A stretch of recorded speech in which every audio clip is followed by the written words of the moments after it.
আসসালামু আলাইকুম। সত্যের গল্প চ্যানেলে আপনাদের স্বাগতম। আজ আমরা এমন এক সত্য ঘটনা শুনব যা আপনার পাথর হৃদয়কেও গলিয়ে দেবে এবং আপনাকে বাধ্য করবে নতুন করে জীবন নিয়ে ভাবতে। এটি এক অবাধ্য ছেলে ও তার অন্ধ মায়ের এমন এক কাহিনী যা পৃথিবীর প্রতিটি সন্তানের জন্য এক বড় শিক্ষা। শহরের এক জাঁকজমকপূর্ণ এলাকায় এক আলিশান অট্টালিকা। সেই বাড়িতে বাস করত রাশেদ। রাশেদ ছিল এক বিশাল মাল্টিন্যাশনাল কোম্পানির মালিক। তার কাছে ছিল অঢেল সম্পদ, নামিদামি গাড়ি আর আভিজাত্য। কিন্তু সেই বাড়িরই অন্ধকার এক কোণে ছোট একটি ঘরে পড়ে থাকতেন তার বৃদ্ধা মা। মা ছিলেন সম্পূর্ণ অন্ধ। বয়সের ভারে এবং চোখের জ্যোতি হারিয়ে তিনি এখন কেবলই অন্যের সাহায্যের অপেক্ষায় থাকতেন। কিন্তু দুর্ভাগ্যজনকভাবে নিজের আপন ছেলেই তাকে সাহায্য করতে লজ্জা পেত। রাশেদ তার বন্ধুদের সামনে মাকে পরিচয় দিতে কুণ্ঠাবোধ করত। সে ভাবত এই অন্ধ অশিক্ষিত মা তার হাই সোসাইটি স্টেটাস নষ্ট করে দিচ্ছে।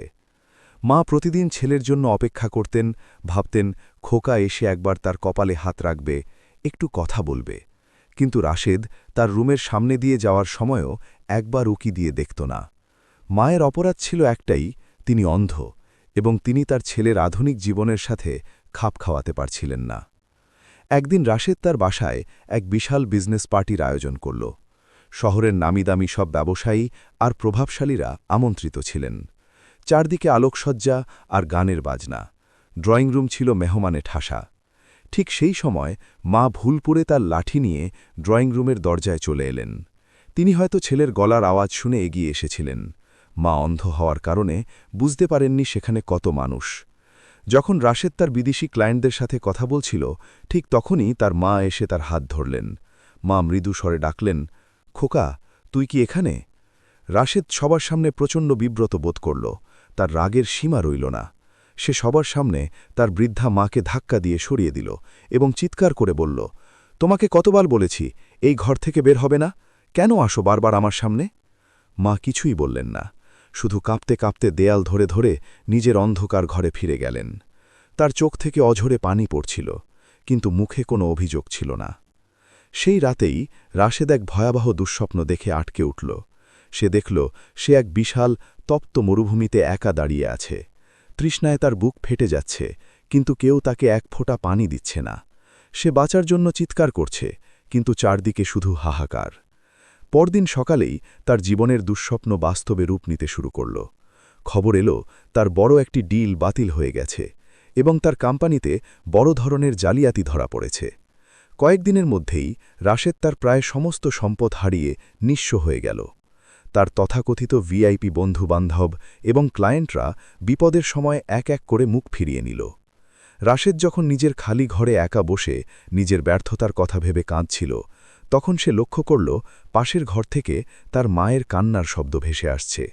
সে ভাবল মা হয়তো ব্যথায় কাঁদছেন। সে চুপি চুপি দরজার আড়ালে গিয়ে দাঁড়াল। সে দেখল মা জায়নামাজে বসে অঝরে কাঁদছেন আর আল্লাহর কাছে মোনাজাত করছেন। মা বলছেন, হে আল্লাহ, আমার ছেলে ছোট মানুষ, ও বুঝতে পারেনি।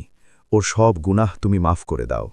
ওর ওপর যত বিপদ এসেছে সব তুমি আমার ওপর দিয়ে দাও, কিন্তু আমার কলিজার টুকরো খোকাকে তুমি আবার আগের মতো সুখী করে দাও। ওর কষ্ট আমি সইতে পারছি না মাবুদ। রাশেদের মনে হল যেন আকাশ ভেঙে তার মাথায় পড়ল। যে মাকে সে সবার সামনে অপমান করল, ঘর থেকে বের করে দিল, সেই মাই আজ নিঃস্ব ছেলের জন্য আল্লাহর দরবারে চোখের পানি ফেলছেন। রাশেদ আর নিজেকে সামলাতে পারল না। সে দৌড়ে গিয়ে মায়ের পায়ে লুটিয়ে পড়ল। সে চিৎকার করে কাঁদতে কাঁদতে বলতে লাগল, মা, আমাকে মাফ করে দাও, আমি তোমার যোগ্য সন্তান হতে পারিনি। মা তার অন্ধ দুহাত বাড়িয়ে রাশেদকে বুকে জড়িয়ে ধরলেন। মায়ের সেই জরাজীর্ণ হাতের স্পর্শে রাশেদ যেন পৃথিবীর সবচেয়ে বড় শান্তি খুঁজে পেল।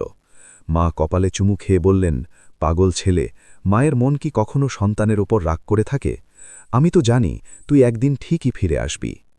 রাশেদ বুঝতে পারল সে দুনিয়ার সব সম্পদ হারিয়ে ফেললেও আসলে এক বিশাল গুপ্তধন খুঁজে পেয়েছে, আর তা হল তার মায়ের দোয়া।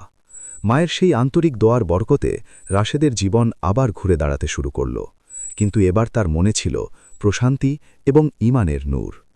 মা মারা যাওয়ার আগে রাশেদের মাথায় হাত রেখে এক শেষ মোনাজাত করলেন, যা রাশেদকে ইসলামের পথে অটল থাকতে সাহায্য করেছিল। আজ রাশেদ একজন সফল মানুষ। কিন্তু তার জীবনের বড় সম্পদ হল তার মায়ের রেখে যাওয়া শিক্ষা। এই ধরনের গল্প থেকে আপনার মনে যদি বিন্দু পরিমাণ তৃপ্তি পায়, তাহলে আমাদের চ্যানেলটি সাবস্ক্রাইব করুন, কারণ আপনার একটি সাবস্ক্রিপশন আমাদের আরও সুন্দর ইসলামিক কাহিনী আপনাদের কাছে পৌঁছে দিতে অনুপ্রেরণা যোগাবে। জাযাকাল্লাহ খায়ের।